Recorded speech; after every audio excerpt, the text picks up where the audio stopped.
I imagine everyone was there. It was a great game. They had two very good teams going at it, back and forth. I think in the end they made one more great play than we did. So it was an exciting game. I couldn't be more proud of our guys. The season they've had, last several years, but particularly this season, they fought right till the very end. And Wesley made a great play to end the game. Questions? Who wants to start us off? Coach, can you talk about sort of the seesaw of emotions during the final minute? How did that affect you? I told the guys right after the game that's one of the great things in sports is you get to treat something like life and death, which isn't, but you get to treat it that way on a Saturday. And our goal many times is to play with emotion. Don't let emotion play with you. And I really thought our guys kept their heads about them. It was exciting, but I don't think they got out of sorts. They played hard, and like I said, I think Wesley just made a couple of great plays at the end. How tough is that matchup with you, so great receiver? Yeah, that's an incredibly tough match. He's very, very impressive. They're a very good team. There's a couple of guys that pop on film. You look and you say, gosh, he's a difference maker, and he's certainly one of those guys. Michael, can you talk about, they get the ball back with less than 50 seconds at that point. As a defense, did you guys think that you actually? He's got to treat every play the same way. So, we knew we had to come out. We knew their offense was, great offense. They're going to click at some point. They've clicked in the game. We got a couple big stops, and you come back out there, and, we're looking for that one more stop, and, they made a couple great plays. It's a great offense. Well, you guys are very efficient on offense, but it didn't seem like you guys could get that big play you need until with a minute to go. Can you talk a little bit about that? You have to stay patient? Or?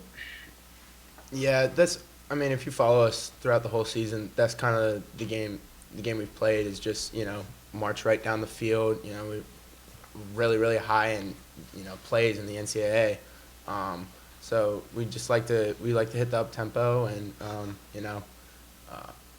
I didn't buy enough time on a throw that our receiver did beat their DB on a deep route, so that's on me. And we couldn't really find the big play until the end, and a lot of them come in the run game, and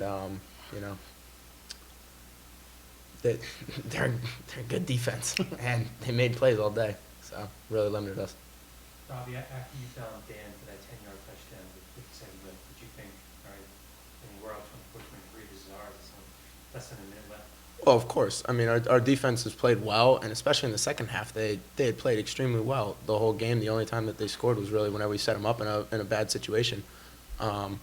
So I thought our defense could take care of it, but Wesley has an extremely good offense, and they made plays when it mattered. Brandon, can you talk about, did you see anything, what was Wesley doing defensively to keep you in there? It just felt like they were just putting a lot of people in a box. They have a defense with tremendous speed, so they were flying to the ball. The type of offense we have, you just have to be patient for the holes to open. But the holes were there. It was just I didn't have the best game today, man. Wesley had a great defense, so you win some, you lose some. Coach, can you just talk about the impact that Wesley's defense had when they focused on Brandon and didn't want to really get him the track? Exactly what Brandon said. They're outstanding. They've got great speed. Number one is another guy that just jumps out on film. Sustin, he's certainly a 1A NFL player someday. But I actually thought our offensive coordinator Dan Swanstrom did a fantastic job mixing things up.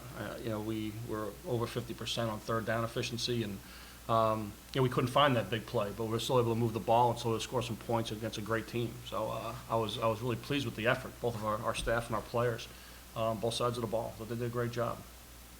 It was a great game.